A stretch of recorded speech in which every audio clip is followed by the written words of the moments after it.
Hello everyone, नमस्कार। एक बार फिर से आप सभी का बहुत बहुत स्वागत है लोधाजी क्लासेस के यूट्यूब प्लेटफॉर्म पर। दोस्तों, हिंदी साहित्य के अंतर्गत हिंदी गद्य वाली इस सीरीज में आज एक और नए टॉपिक पर हम डिस्कस करने जा रहे हैं और इसी नए टॉपिक के साथ ही दोस्तों हम आज का सेशन शुरू करेंगे और इस सीरीज को क्रम अनुसार आगे बढ़ाएंगे। लेक्चर नंबर 3 के अंतर्गत आज हम डिस्कस करेंगे हिंदी गद्य के स्वरूप और विकास पर, जिसमें दोस्तों हमें बात करनी है महत्वपूर्ण भारतेंदु युग से लेकर के स्वतंत्रता से पहले का जो समय काल रहा था हिंदी गद्य के विकास को लेकर के, उस सब पर आज हमारी पूरी विस्तार से चर्चा होने वाली है। आइए दोस्तों शुरू करते हैं। और हाँ, कुछ कमेंट आई थी मेरे पास में कि सर अनुवाद विज्ञान को आपने क्यों होल्ड कर दिया है। दोस्तों, उसको होल्ड नहीं किया गया है, ध्यान से सुन लीजिए। सेकंड ईयर का जो दूसरा प्रश्न पत्र है, माइनर सब्जेक्ट जो है आपका हिंदी साहित्य के अंतर्गत, जिसका नाम है अनुवाद विज्ञान, जिस पर कुछ सीरीज हो चुकी है, कुछ सेशन हो चुके हैं दोस्तों, उसको होल्ड नहीं किया है। बल्कि इस हिंदी गद्य का पेपर अभी स्टार्टिंग में, अभी पहले आपका हिंदी गद्य का पेपर है, उसके एक हफ्ते का समय लगभग बीच में मिलेगा आप लोगों को, जिसमें आपको अनुवाद विज्ञान का पेपर होने वाला है। तो इसी क्रम से अगर आप लोग तैयारी भी कर लेंगे तो ज्यादा, मेरे ख्याल से ज्यादा बेहतर होगा। इसी कारण से हिंदी गद्य पर अभी ज्यादा फोकस किया जा रहा है, लेकिन अनुवाद विज्ञान को भी बहुत जल्दी फिर से प्रारंभ कर लेंगे और दोनों ही सब्जेक्टों को कंप्लीट करना ही मेरा पूरा प्रयास इसी पर रहेगा। आइए शुरू करते हैं अपना आज का सेशन। जो भी नए स्टूडेंट है, जो पहली बार हमारे सेशन को देख रहे हैं, उन सबको अच्छे से पता होना चाहिए कि बीए के कंप्लीट ऑलमोस्ट सभी सेशन हमारे द्वारा इसी प्लेटफॉर्म पर पढ़ाए जा रहे हैं।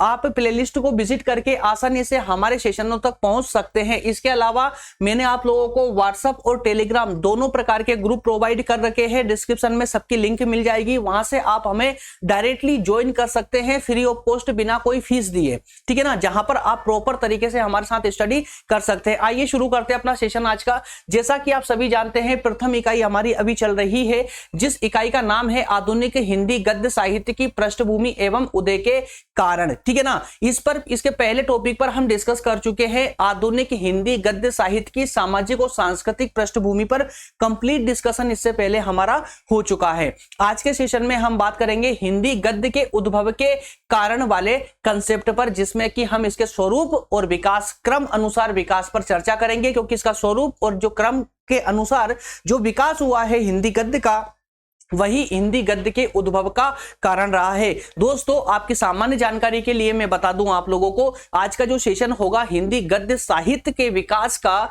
उसमें हम प्राचीन समय से स्टार्ट करेंगे। प्राचीन अर्थात कि हिंदी गद्य के प्रारंभिक शुरुआत से हम प्रारंभ करने वाले हैं।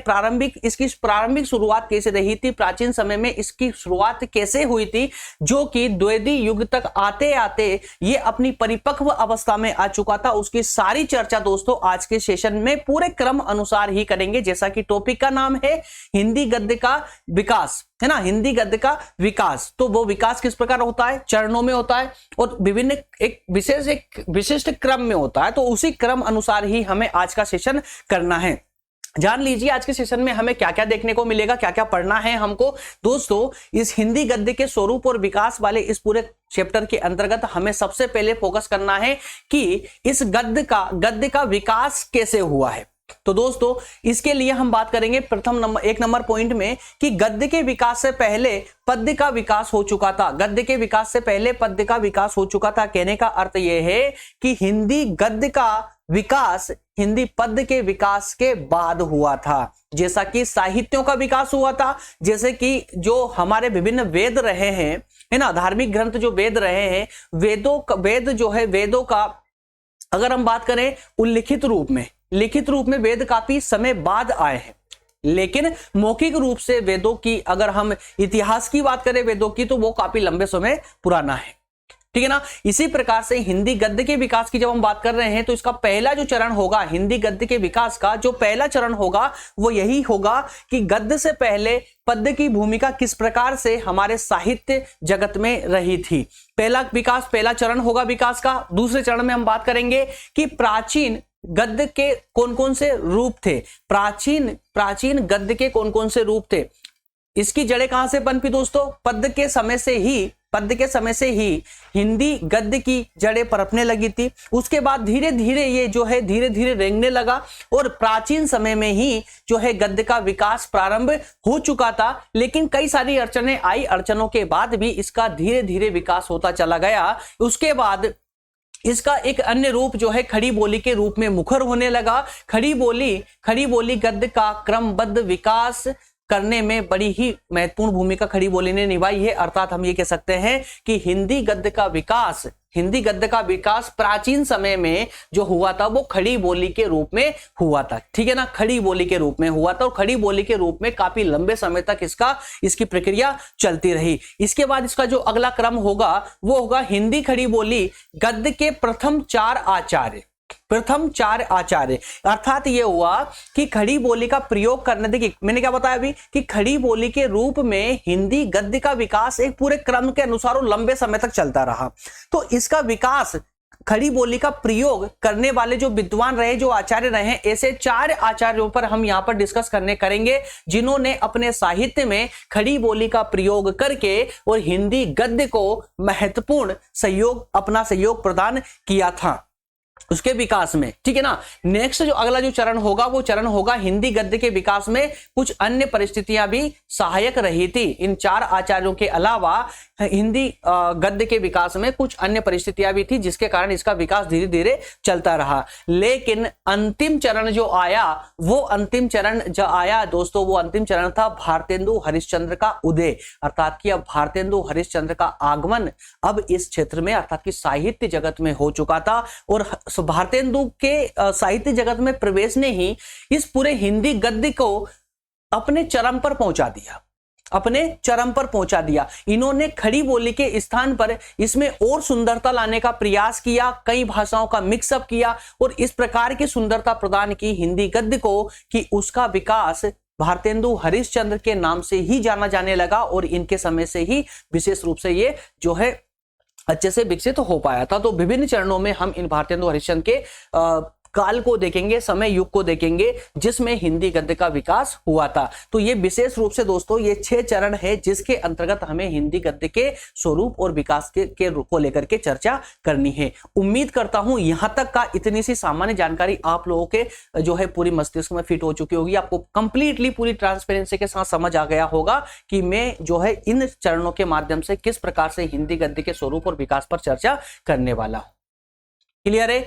तो दोस्तों अब हम बात करेंगे आगे एक एक करके सभी को एक्सप्लेन करने की, एक एक करके सभी को समझने की, ठीक है ना। तो ये आपके 6 की पॉइंट हैं जिन्हें आपको हर हालत में याद रखना है। ये चरण है आपके, है ना, ये चरण है कि किस प्रकार से पद से गद्य जो है, पद के बाद में गद्य का, हिंदी गद्य का विकास हुआ, प्राचीन गद्य का रूप क्या था, खड़ी बोली ने कैसे इसको सपोर्ट किया, खड़ी बोली का प्रयोग करने वाले कौन कौन आचार्य आए, खड़ी बोली के अलावा यानी आचार्यों के सहयोग के अलावा और कौन सी परिस्थितियां थी जिन्होंने हिंदी गद्य के विकास को और सपोर्ट किया, है ना, पुशअप किया। इसके अलावा भारतेंदु हरिश्चंद्र का युग आया और उसमें किस प्रकार से हिंदी साहित्य के जगत में एक क्रांति मानी जाती है। तो क्रांति कैसे आई वो सारी चर्चा दोस्तों इनके माध्यम से ही आपको याद रखनी है ना। चलिए शुरू करते हैं अपना एक एक पॉइंट करके, एक एक का एक्सप्लेनेशन स्टार्ट करते हैं। उससे पहले ध्यान दीजिएगा दोस्तों, जो बिल्कुल नए स्टूडेंट होते हैं, जो कोई साइंस फील्ड से आ जाता है, कोई कॉमर्स से आता है ना, तो थोड़ा सा बीए के कुछ सब्जेक्ट है जो पल्ले नहीं पड़ते तो समझ नहीं आते हैं, कोई दिक्कत नहीं है। एक छोटा सा फॉर्मेट मैंने छोटा सा चेंज किया है इन सेशनों में कि अब मैं आप लोगों के लिए टॉपिक स्टार्ट करने से पहले प्रश्न लेकर आ चुका हूं, है ना। वो प्रत्येक टॉपिक में जहां पर टॉपिक बदलेगा ना वहां पर प्रश्न भी आपका बदल जाएगा, ठीक है। तो आज की पूरी जो क्लास होगी ना इन 2 प्रश्नों पर निर्भर होगी, 2 प्रश्नों पर आधारित होगी पूरी क्लास आज की। आज मैं जितना भी कंटेंट देने वाला हूं ना एग्जाम में, दोनों में से कोई सा भी प्रश्न आपको देखने को मिल जाए, पूरा ऐसा कैसा ही छाप दीजिए, कुछ भी चेंज नहीं करना है। क्लियर है? इतनी सुविधा ठीक है ना, इतनी आसानी तो ठीक है। देखिए पहला प्रश्न है कि हिंदी गद्य के क्रमिक विकास पर एक संक्षेप में लेख लिखिए, ठीक है ना। हिंदी गद्य के क्रमिक विकास पर तो एक क्रम बताना है और 6 चरणों में मैंने क्या बताया आपको, क्रम ही बताया है ना। इसके बाद में दूसरा प्रश्न आ सकता है कि हिंदी गद्य का स्वरूप स्पष्ट कीजिए। स्वरूप और उसके विकास के चरण एक ही होते हैं दोस्तों।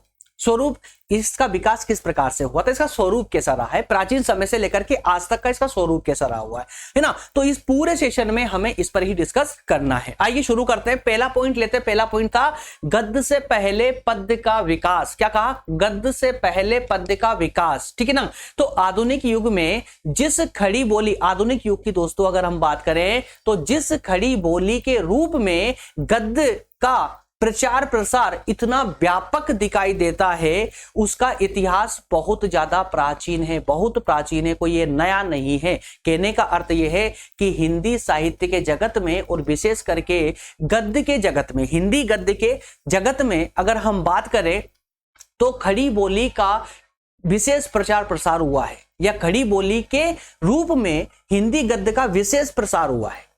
और यह प्रसार आजकल का नहीं बल्कि काफी प्राचीन है, काफी पुराना है, ठीक है ना। तो हिंदी के विकास क्रम में पहले पद्य पहले आता है और गद्य बाद में आता है। पद्य और गद्य में कोई कंफ्यूज मत होइएगा। पद्य का मतलब ये होता है दोस्तों कि कुछ ऐसे जो कुछ ये मान लीजिए कुछ ऐसे वाक्य जिन्हें हम गा करके प्रस्तुत करते हैं, है ना, गा करके प्रस्तुत करते हैं या बोलकर प्रस्तुत करते हैं, लिखित रूप में नहीं होते हैं। याद रखिएगा, लिखित रूप में नहीं होते हैं। तो साहित्य का विकास हमने कैसे सीखा था? साहित्य में भी मैंने आपको यही बताया था ना कि जब वेदों का जब प्रारंभ हुआ था, प्रादुर्भाव हुआ था, उत्पत्ति हुई थी, तो वेद प्रारंभ में लिखित रूप में नहीं थे बल्कि वो कंठस्थ थे मस्तिष्क में। और वही कंठस्थ जो है पीढ़ी दर पीढ़ी आगे बढ़ते जा रहे थे। गुरु शिष्यों को अपने सामने बिठा करके मौखिक शिक्षा देते थे, है ना, अपने ज्ञान को, और उस मौखिक शिक्षा को उनके शिष्य और आगे बढ़ाया करते थे। क्लियर है? तो इस तरह से कहा जा सकता है कि हिंदी साहित्य के जगत में भी पहले पद्य का विकास हुआ, उसके बाद में गद्य का विकास हुआ। कुछ ऐसी पंक्तियां आई या कुछ ऐसी शब्दावलियां आई जिनका सिर्फ बोल करके और अपने मस्तिष्क में उनको कंठस्थ रखा जाता था। फिर आगे चल करके धीरे धीरे इसने गद्य का रूप धारण किया, लिखित फॉर्मेट में आने लगी। तो यह बात केवल हिंदी साहित्य में ही नहीं बल्कि विश्व के प्रत्येक साहित्य में पद्य साहित्य का सृजन गद्य साहित्य से पहले हुआ था, ठीक है ना। सिर्फ हिंदी में बात नहीं कर रहे हैं हम लोग, बल्कि पूरी दुनिया का जो भी साहित्य है, प्रत्येक साहित्य में पहले पद का ही विकास हुआ है, पहले पद्य साहित्य का ही विकास हुआ है और पद्य साहित्य के बाद में ही गद्य साहित्य का विकास हुआ है। क्लियर है ना? यहां तक का क्लियर है? तो इसके अनेक कारण, कुछ कारण है इसके। क्या कारण बताए गए? देखिए, कुछ सामान्य से कारण बताए गए हैं, इसका विशेष स्पेशल कारण नहीं, सामान्य से कारण बताए गए हैं कि प्राचीन समय में छापे खाने नहीं थे। छापे खाने मतलब कोई प्रेस वगैरह नहीं थी जहां पर इनको पुस्तकों को छापा जा सके जिससे लिखित रूप में आगे उनको प्रेषित कर दिया जाए। छापे खाने नहीं थे, इसलिए लोग क्या करते थे, अपने दिमाग में याद रखते थे, उसको कंठस्थ रखते थे। कंठस्थ का मतलब क्या हुआ? याद रखना ना, याद रखते थे और दर पीढ़ी उस साहित्य को जो है वो दिया करते थे। क्लियर है? इसके अलावा एक कारण और बताया गया है कि पद्य में क्या होती है? लय होती है। लय होती है, पद्य को गाकर प्रस्तुत किया जा सकता है ना। लय होती है जो मानव की संगीत प्रियता को और ज्यादा बढ़ा देती है, संगीत प्रियता को और बढ़ाती है, उसको आकर्षित करती है। जो भी हो, एक बात तो निश्चित है कि विश्व साहित्य में गद्य का आविर्भाव पद्य के बाद हुआ है, पद्य के बाद हुआ है, और हमारा हिंदी साहित्य भी इसका अपवाद नहीं है। मतलब हिंदी साहित्य में भी हम निश्चित रूप से कह सकते हैं कि पद्य का विकास पहले हुआ था, गद्य का बाद में हुआ है। यहां तक का क्लियर है ना? बस समझते चलिएगा, कुछ भी रटने की आवश्यकता नहीं है। हिंदी साहित्य है, रटने का प्रयास भी मत करना, ठीक है ना। तो दोस्तों, जिस हिंदी जगत की हम बात कर रहे हैं, जिस हिंदी साहित्य की बात हम कर रहे हैं, इसके इतिहास को हम 4 कालों में विभाजित करते हैं। 4 कालों में हिंदी साहित्य, ध्यान दीजिएगा, टर्म पर ध्यान दीजिए, हिंदी साहित्य की बात कर रहा हूं मैं यहाँ पर। हिंदी साहित्य के इतिहास को 4 कालों में विभाजित किया गया है। और इसी पीपीटी में, इसी क्लास में आपको यह भी देखना होगा कि भारतेंदु हरिश्चंद्र का जब यहां पर आगमन हुआ हिंदी साहित्य में, तो उनके समय में भी कुछ कालों में विभाजित कर दिया गया पूरे इतिहास को, है ना। तो टर्म पर ध्यान देते चलिएगा। तो हिंदी साहित्य के इतिहास को 4 कालों में विभाजित किया गया। वो 4 काल कौन कौन से थे? एक था वीर गाथा काल। कौन सा? वीर गाथा काल। उसके बाद आता है पूर्व मध्यकाल। याद रखिएगा, पूर्व मध्यकाल अर्थात कि मध्यकाल से पहले वाला काल, है ना। और अब पूर्व मध्यकाल के बाद कौन आएगा? उत्तर मध्यकाल या रीतिकाल। उत्तर मध्यकाल या रीतिकाल। क्लियर है? और लास्ट वाला होगा आधुनिक काल या गद्यकाल, ठीक है ना। तो जो हिंदी गद्य का विकास अगर हम देखें ना दोस्तों, तो हिंदी गद्य विकास के रूप में आधुनिक काल को ही माना जाता है। आधुनिक काल को ही माना जाता है। क्यों माना जाता है? क्योंकि आधुनिक काल में ही भारतेंदु हरिश्चंद्र की एंट्री हुई थी हिंदी साहित्य जगत में, और उनके आने से ही हिंदी गद्य का विकास भयानक तरीके से देखने को मिला था, बहुत ही स्ट्रॉन्ग तरीके से देखने को मिला था। उससे पहले तो बस समझ लीजिए कि हिंदी गद्य का जो विकास था ना, वो उसका क्रम बहुत स्लो आ रहा था, बिल्कुल रेंगते हुए आगे बढ़ रही थी हिंदी गद्य। ठीक है ना। तो ये 4 काल आप लोग विशेष याद रखेंगे, हिंदी साहित्य के 4 काल है, इन चारों कालों को आप बिल्कुल रट लीजिएगा। वीरगाथा काल, उसके बाद पूर्व मध्य काल, फिर उत्तर काल, और उत्तर काल को रीतिकाल भी बोला गया है, कंफ्यूज मत होना एग्जाम में ना, और आधुनिक काल है ना, और आधुनिक काल को हम गद्य काल के नाम से भी जानते हैं। तो उत्तर मध्य काल या रीतिकाल, उत्तर मध्य काल को हम रीतिकाल भी कह सकते हैं, आधुनिक काल को हम गद्य काल भी कह सकते हैं, कोई भी गलत नहीं होगा। और प्रयास करना ये सन याद रखने की, उसके सामने वीरगाथा काल कब से कब तक का माना जाता है, 1050 से 1375 तक का समय जो रहा था वो वीरगाथा काल का रहा था, वीरगाथा काल का है ना। इनको पूरे विस्तार समझेंगे, डोंट वरी, सीरीज को आगे बढ़ने दीजिए है ना, पूरे विस्तार से समझेंगे इनको। फिर पूर्व मध्यकाल, पूर्व मध्यकाल का समय रहा 1375 से 1700 तक का। और उत्तर मध्यकाल की अगर बात करें या रीतिकाल की बात करें तो 1700 से 1900 तक का इसका काल रहा था, समय युग रहा था है ना। और आधुनिक काल या गद्य काल तो ये 1900 से लेकर के आज तक का जो समय है उसको हम आधुनिक काल या गद्य काल के नाम से जानते हैं। यहां तक का मैटर पूरा क्लियर है ना, पूरा क्लियर होना चाहिए ना। तो इसमें जो तीन प्रथम जो काल थे, तीन जो प्रथम काल थे, ये पद्य साहित्य की प्रमुखता है। क्या देखिए, इसमें से प्रथम 3 कालों में पद्य साहित्य की प्रमुखता थी। मतलब समझिएगा, ध्यान से लीजिएगा, मैंने क्या बताया था कि गद्य से पहले पद्य का विकास हुआ था है ना। तो जो इन 3 कालों की हम बात कर रहे हैं, वीरगाथा काल, पूर्व मध्यकाल और उत्तर मध्यकाल या रीतिकाल, तो इन 3 कालों में किसकी प्रधानता थी दोस्तों, इसकी प्रधानता थी पद्य की। किसकी? पद्य साहित्य की प्रधानता थी है ना। सिर्फ आधुनिक काल में ही जाकर के गद्य का विकास हो पाया था, इसलिए आधुनिक काल को ही हम गद्य काल के नाम से जानते हैं। यह गद्य के प्रवर्तन या अर्थात कि गद्य के विकास और पूर्णता का युग था। कौन सा? आधुनिक काल है ना। और चूंकि हमें तो गद्य साहित्य पर ही आना, धीरे धीरे गद्य हिंदी गद्य पर ही आना ना, तो हिंदी गद्य के विकास पर आना है। तो हमने ये देख लिया कि यार वीरगाथा काल था जो 1050 से 1375 के समय में था। उस समय में, हालांकि ऐसा नहीं है, ये मत सोचिएगा कि इन तीनों कालों में हिंदी गद्य का विकास बिल्कुल भी नहीं था। मैंने क्या बोला कि रेंग रहा था, साहित्य जगत में रेंग रहा था है ना। तो वीरगाथा काल, पूर्व मध्यकाल और उत्तर मध्यकाल, इन 3 कालों में हिंदी गद्य साहित्य का विकास तो हो रहा था, लेकिन बहुत ही धीमी चाल में हो रहा था, बहुत ही धीमी स्थिति से हो रहा था। लेकिन आधुनिक काल में भारतेंदु के आगमन से हिंदी गद्य का विकास बहुत ही तीव्र गति से होने लगा था, और इसी कारण से आधुनिक काल को जो है गद्य काल भी मान लिया गया था। यहां तक का क्लियर है ना। तो देखिए है ना, तो इसका देखिए लिखा हुआ भी है कि इसका अर्थ ये नहीं है कि प्रथम 3 कालों में गद्य का अस्तित्व भी नहीं था। अस्तित्व था, बहुत स्लो था। आरंभ में गद्य व्यवहार और बोलचाल के माध्यम रहा था हालांकि ये, और ये बात निर्विवाद है, क्लियर है। तो जो मैं आपको एक समझा रहा हूं ना व्यवहारिक रूप से, वो यहां पर लिखा हुआ भी है। जब आप इसका रिवीजन करेंगे पीपीटी का, तो आपको मेरे द्वारा बोली गई एक एक बात अपने आप याद आने लग जाएगी।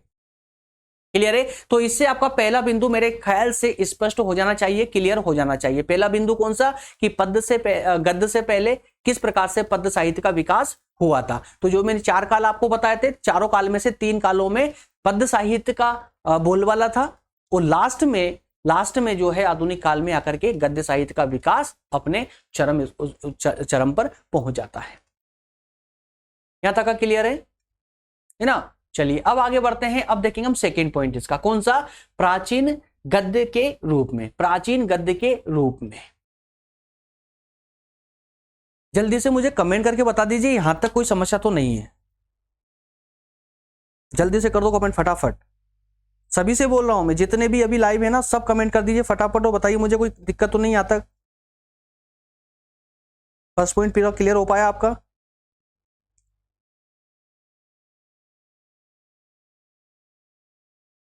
अरे भाई करो ना, ज्यादा कुछ नहीं, यस लिख के भेज दो यार, समझ आ रहा हो तो। नहीं आ रहा हो तो जैसा भी हो डाउट बताइए मुझे।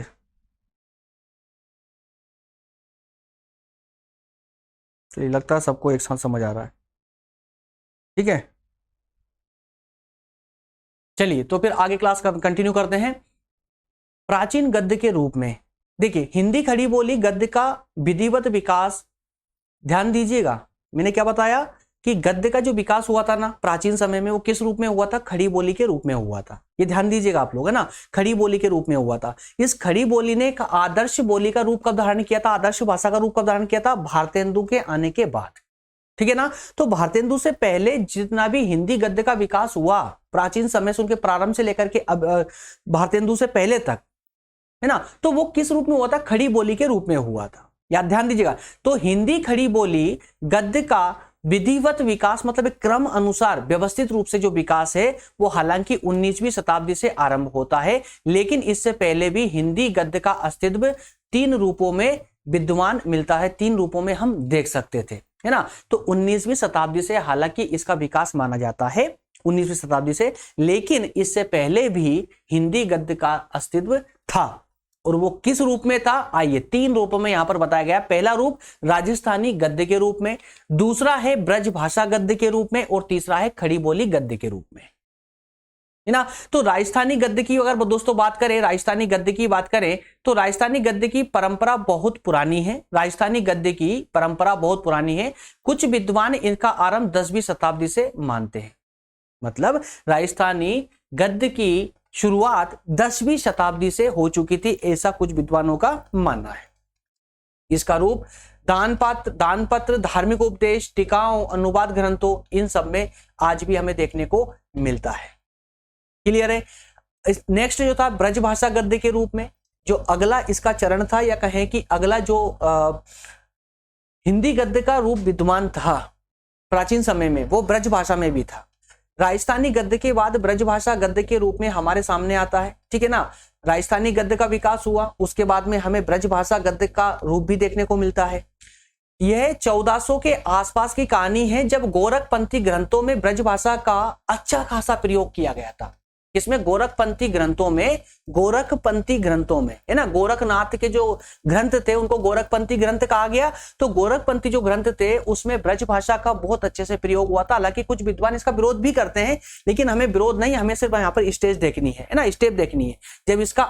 जब हम और अंदर पूरा विस्तार पूर्वक जब अध्ययन करेंगे तो इसकी एक एक बात हमें जानने को वहां पर मिलेगी, ठीक है ना। तो जो पूछा गया है उसका आंसर हमको यहाँ पर देना है, तो याद रखिएगा। तो प्राचीन गद्य के रूप में अगर हम बात करें तो 19वीं शताब्दी से इसकी शुरुआत मानी जाती है, लेकिन उससे पहले भी इसका विकास हो चुका था, मतलब हो रहा था धीरे धीरे, जो कि हम राजस्थानी गद्य और ब्रजभाषा गद्य के रूप में भी देख सकते हैं। इसके अलावा खड़ी बोली गद्य, इससे तो कोई इनकार ही नहीं कर सकता। आज तक खड़ी बोली गद्य के रूप में हम हिंदी गद्य का प्रयोग करते हैं। खड़ी बोली दिल्ली और मेरठ के आसपास के जो क्षेत्र थे, है ना, आसपास के जो क्षेत्र थे, है ना, या कहें कि दिल्ली और मेरठ के आसपास की उतनी ही पुरानी बोली है जितनी ब्रज या अवधि। क्या कहा गया है कि खड़ी बोली दिल्ली और मेरठ के आसपास के क्षेत्रों में बोली जाती है, और ये खड़ी बोली बिल्कुल उतनी ही पुरानी है जितनी की ब्रज भाषा है या अवधि भाषा थी।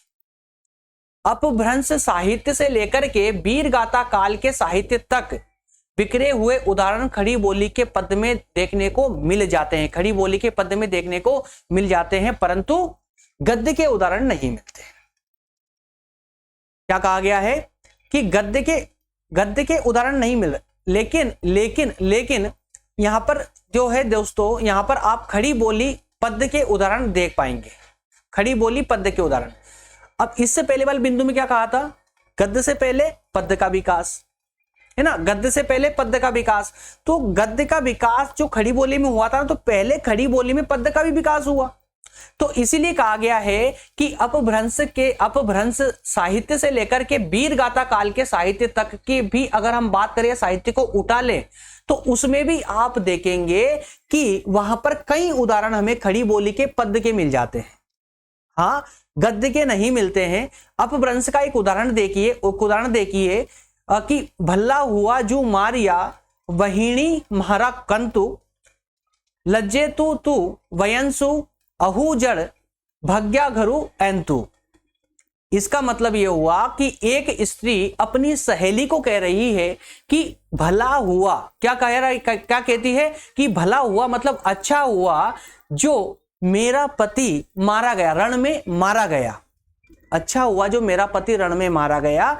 अगर कहीं वो डरकर भागकर आ जाता तो सारी उम्र मुझे अपनी सहेलियों के बीच सर झुकाकर रहना पड़ता, है ना। इसका अर्थ ये हो, तो ये खड़ी बोली का प्रयोग करते हुए यहां पर पद में इसको जो है व्यक्त किया गया है। इसका अर्थ हालांकि मैंने यहां लिख दिया है ताकि आप स्लाइड में आगे चल के भूल ना पाए, ठीक है ना। तो इस प्रकार से हम ये देख सकते हैं कि प्राचीन समय में भी गद्य का विकास जो है हो चुका था या हो रहा था, धीरे धीरे हो रहा था, खड़ी बोली के रूप में, ब्रजभाषा के रूप में और राजस्थानी गद्य के रूप में। ठीक है ना। अब खड़ी बोली नेक्स्ट है हमारा, खड़ी बोली का एक क्रमबद्ध विकास, खड़ी बोली गद्य का क्रमबद्ध विकास। अब इससे पहले में खड़ी बोली पद्य का विकास हम देख लीजिए, उसके जो है हमें उदाहरण भी मिल चुके थे, एग्जाम्पल भी मिल चुके थे, लेकिन गद्य के उदाहरण नहीं मिले थे। अब क्रम आगे बढ़ा, अब हमें मिल रहा है कि खड़ी बोली गद्य का। इससे पहले वाले में खड़ी बोली पद्य का विकास हमने देखा, उसके एग्जाम्पल देखे, लेकिन अब हम देखेंगे खड़ी बोली गद्य का क्रमबद्ध किस प्रकार से विकास हुआ है। आइए डिस्कस करते हैं।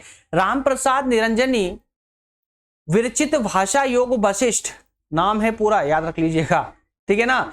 रामप्रसाद निरंजनी विरचित भाषा योग वशिष्ठ की भाषा आधुनिक गद्य की भाषा के बहुत निकट थी। आधुनिक गद्य की जो भाषा है, आधुनिक गद्य की जो भाषा है, भाषा योग वशिष्ठ की भाषा भी हूबहू कुछ ऐसी ही थी या उसके बहुत निकट थी, परंतु इसकी रचना के 62 साल बाद खड़ी बोली का गद्य अविकसित ही पड़ा रहा।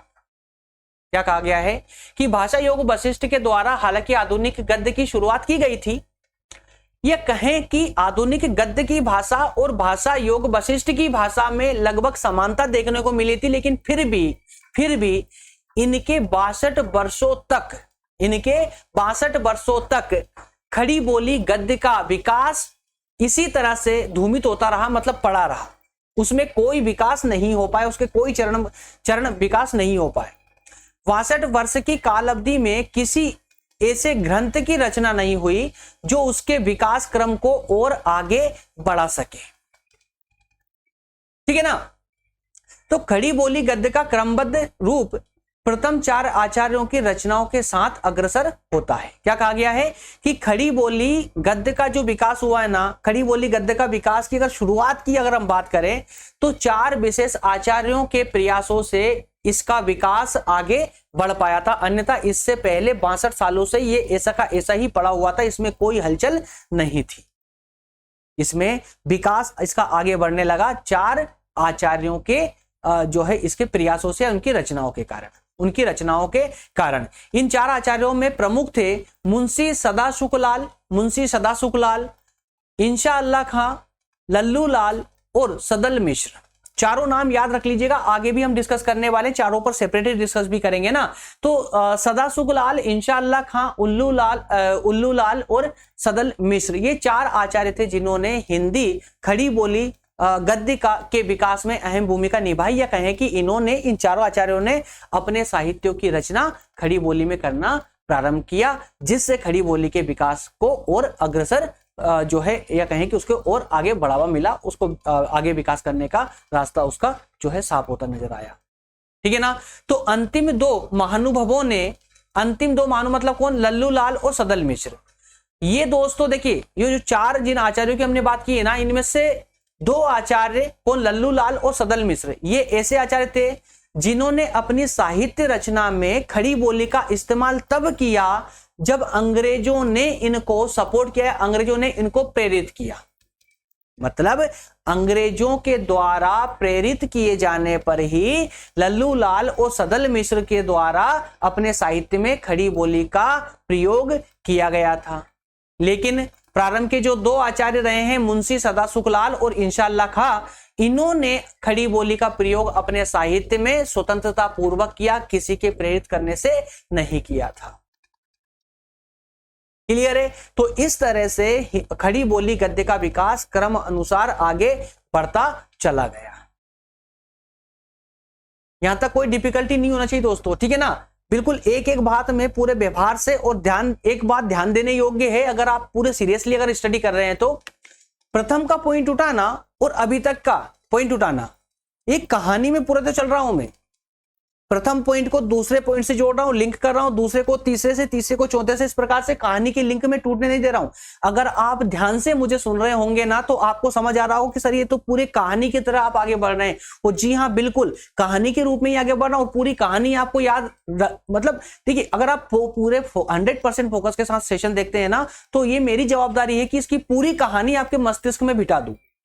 लेकिन यार अगर आप मान लीजिए कि 5-10 मिनट आप लेक्चर देख रहे हैं, फिर उधर ध्यान जा रहा है कहीं और कुछ, है ना, कि अभी तक फोन नहीं आया, मैसेज भी नहीं आया, अभी तक क्या चल रहा है क्या नहीं चल रहा, ये सारी बातें अगर दिमाग में चल रही होगी ना, तो फिर यार देखिए, है ना, कहानी की लिंक तो टूटने वाली है, क्योंकि आपको दूसरी कहानी आपके दिमाग में याद आ रही हो, तो फिर ये कहानी याद कैसे रहने वाली है। तो पहले अगर आपको कुछ ऐसा ही चल रहा होगा ना कि यार फोन नहीं है, मैसेज वगैरह या सबको, तो एक काम कीजिएगा, पहले सेशन को रोक करके पहले कॉल कर लीजिए, मैसेज कर लीजिए, पूरा कंफर्म कर लीजिए, ट्रांसपेरेंट हो जाइए, उसके बाद फिर सेशन स्टार्ट कर लीजिएगा, है ना, तभी कहीं जाकर के आप सेशन पर पूरा फोकस कर पाएंगे यार, है ना। चलिए, तो नेक्स्ट पॉइंट है हमारा अब हिंदी खड़ी बोली गद्य के प्रथम 4 आचार्य, जिन पर अभी हमने बात की है, ठीक है ना, सदासुखलाल, इंशाअल्लाह खां, लल्लू लाल और सदल मिश्र। इन 4 आचार्यों में से मैंने क्या बताया कि प्रथम के 2 आचार्य सदासुखलाल और इंशाअल्लाह खां, इन्होंने स्वतंत्र रूप से अपने साहित्य रचना में खड़ी बोली का प्रयोग किया।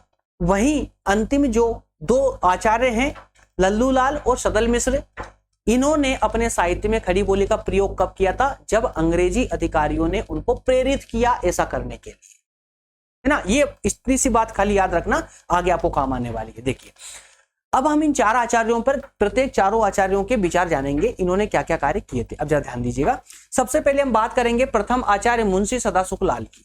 मुंशी सदासुखलाल की, इन्होंने अपने हृदय की प्रेरणा से विष्णु पुराण से कोई उपदेशात्मक प्रसंग लिया।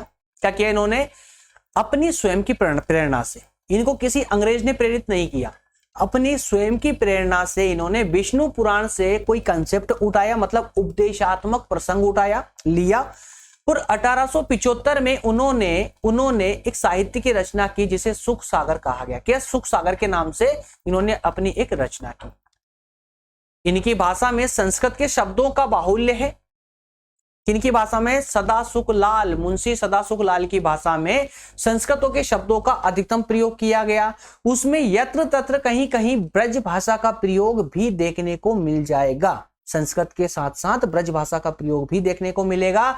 मुंशी सदासुखलाल नियाज नाम से उर्दू में कविता भी करते थे। याद कीजिएगा, नियाज नाम से ऑब्जेक्टिव प्रश्न में आपसे पूछ लिया जा सकता है कि जो मुंशी सदासुखलाल जी है, ये उर्दू में कविता अपनी किस नाम से उल्लेखित करते थे? तो वो नियाज के नाम से, है ना। इतनी सी बात बस आप लोगों को याद रखनी है। आगे है नेक्स्ट जो आचार्य थे इंशाअल्लाह खां। इंशाअल्लाह खां ने अपनी प्रसिद्ध रानी केतकी की कहानी, क्या रानी केतकी की कहानी लिखी। इंशाअल्लाह खां उर्दू के प्रसिद्ध शायर थे। उनकी भाषा में फारसी का विशेष प्रभाव था। क्योंकि एक मुस्लिम आचार्य होने के कारण संभव था, जो है स्वाभाविक था कि उनकी भाषा में अरबी और फारसी का प्रभाव होगा, ठीक है ना। तो उनकी भाषा में फारसी भाषा का विशेष प्रभाव देखने को मिला। इंशाअल्लाह खां की भाषा बोलचाल के एकदम निकट थी, मतलब कि जो सामान्य भाषा होती है बोलचाल की, उसी भाषा में इन्होंने अपने साहित्यों की रचना की। उसमें प्रभाव था, कहावतें और मुहावरों का अच्छे से प्रयोग किया गया था। उसमें उर्दूपन का प्रभाव स्पष्ट नजर आता है। क्लियर है? तो इनकी भाषा विशेष रूप से किससे प्रभावित थी? फारसी भाषा से प्रभावित थी। और इनकी भाषा का जो पन था, है ना, इनकी ले का भाषा का जो पन था ना, वो कैसा था? उर्दूपन था। Is it clear? अच्छा, अब वो आचार्य आएंगे जो स्वयं से प्रेरित ना होकर के अंग्रेजी शासकों के द्वारा या अंग्रेजी अधिकारियों के द्वारा प्रेरित हुए थे।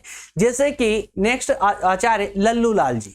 लल्लू लाल, तो दोस्तों कलकत्ता में फोर्ट विलियम कॉलेज था कलकत्ता में, है ना, अंग्रेजों के द्वारा स्थापित किया गया था ये।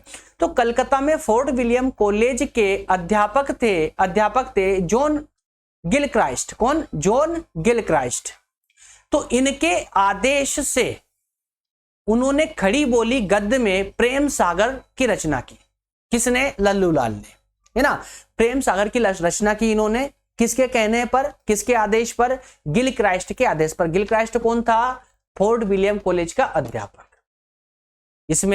जिसमें श्रीमद् भागवत के 10वें स्कंद की कथा का वर्णन किया गया है। किसमें? प्रेम सागर में किसका वर्णन किया गया दोस्तों? तो श्रीमद् भागवत के 10वें स्कंद की कथा का वर्णन किया गया है। लल्लू लाल ने अरबी फारसी के शब्दों से बचने का अच्छा खासा प्रयास किया, लेकिन वो पूरी तरह बच नहीं पाए। वे आगरा के रहने वाले थे, इसलिए उनकी भाषा में आगरापन अलग ही झांक रहा था या आगरापन झलक रहा था।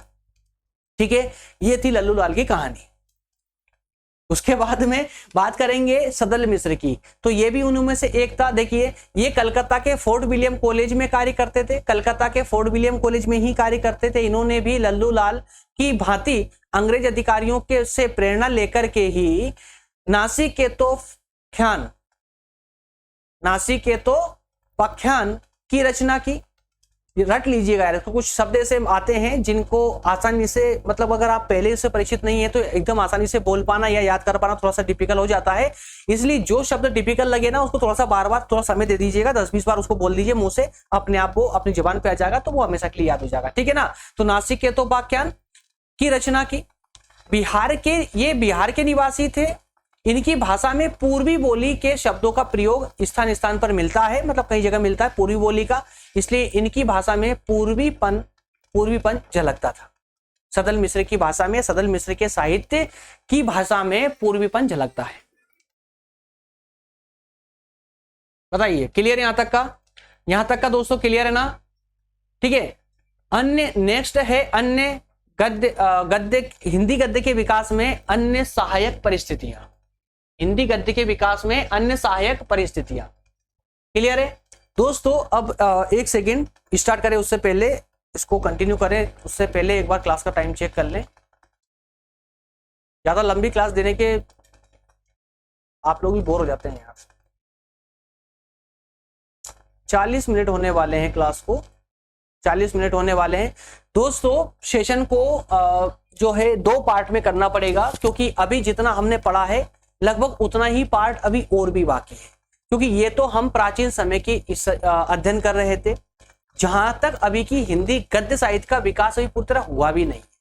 अरे गद्य साहित्य के विकास तो कब माना जाएगा? जब भारतेंदु जी का आगमन हो जाएगा हिंदी साहित्य के जगत में ना, और ये यहाँ पर हो रहा 6 नंबर पॉइंट पे, और इसके बाद असली कहानी प्रारंभ होगी। हिंदी गद्य के विकास की असली कहानी इनके बाद से प्रारंभ होगी, जो कम से कम 30 से 35 मिनट चलने वाली है, ठीक है ना। तो 40 मिनट लगभग होने वाले हैं सेशन को, तो इस कारण से दोस्तों हम यहाँ पर रोक रहे हैं। पिछली बार जो है नेक्स्ट सेशन में या कहें कि इसके दूसरे भाग में हम इस पर पूरा डिस्कस करेंगे। और हाँ बता दूं आप लोगों को, इसका पीडीएफ जो है ना आपको मैं दोस्तों नेक्स्ट पार्ट में ही दूंगा, अगले पार्ट में ही दूंगा, क्योंकि उसको अभी कुछ और एडिट करना बाकी है इसके पीपीटी में, है ना। नेक्स्ट पार्ट में दिखा भी देता हूँ, आप लोग लगेगा नहीं तो सर आप जो है लटका रहे हैं। देखिए ये पूरा डेटा इस प्रकार से छपा हुआ पड़ा है, इसको पूरा ना मैनेज करना पड़ेगा, कितना डेटा आपको देना है, कितना निकालना है, ये सारी चीजें देखिए। पूरा जो है ना डेटा बहुत पूरा स्टोरी वाइज पड़ा हुआ, देखिए पूरा, है ना। तो ये डेटा अभी तक डाल दिए गए आप लोगों के लिए, लेकिन ये क्या है कि इसकी पीडीएफ में अभी आपको प्रोवाइड नहीं करूंगा। इसमें से कुछ डेटा जो बिना मतलब का है, बिना अर्थ का है, उसको निकालना है, उसकी जगह की पॉइंट डालने हैं, ताकि आप लोगों को आसानी से याद रख सके, कम डेटा में अधिकतम याद रख सके। इस प्रकार की लैंग्वेज मुझे बनानी होती है। क्लियर है? तो दोस्तों आगे का पार्ट हम अगले भाग में देखेंगे। अगर आप लाइव सेशन देख रहे हैं तो आपको इसका अगला पार्ट कल मिलेगा, और अगर आप रिकॉर्डेड क्लास से देख रहे हैं, मतलब कि लाइव के बाद में देख रहे हैं, तो आपके डिस्क्रिप्शन में जाकर के इसका सेकंड भाग आप अभी से चालू कर सकते हैं, ठीक है ना। वैसे तो सजेशन में भी आ ही जाता है, नहीं तो प्लेलिस्ट तो आपके सामने ही, प्लेलिस्ट खोलिए, वो प्लेलिस्ट में आपको पूरा डिटेल में आपको देखने को। क्लियर है दोस्तों? मिलेंगे अगले सेशन में। अच्छा, जो नए स्टूडेंट हैं उनको मैं जाते जाते बता दूं दोस्तों, व्हाट्सएप ग्रुप के नंबर यहाँ पर है, ये इस नंबर पर आप रिक्वेस्ट सेंड कर सकते हैं ग्रुप में ऐड करने की, आपको कर दिया जाएगा। टेलीग्राम पर लोधाजी क्लासेस नाम से ग्रुप है, उसको जो भी ज्वाइन कर लेंगे तो ज्यादा बेहतर होगा, ताकि आप जो है सभी प्रकार के जितना भी सेशन हम प्रोवाइड करते हैं सबसे संबंधित आप जानकारी ले सकते हैं। इसके अलावा इंस्टाग्राम, फेसबुक या ट्विटर वगैरह पर अगर आप चाहें तो जो है फॉलो कर सकते हैं। कोई आवश्यकता तो नहीं है, चाहे तो कर सकते हैं, कोई इतना जरूरी नहीं है। चलिए मिलेंगे दोस्तों इसी के साथ अगले सेशन में, तब तक आप सभी का बहुत बहुत धन्यवाद। Thank you.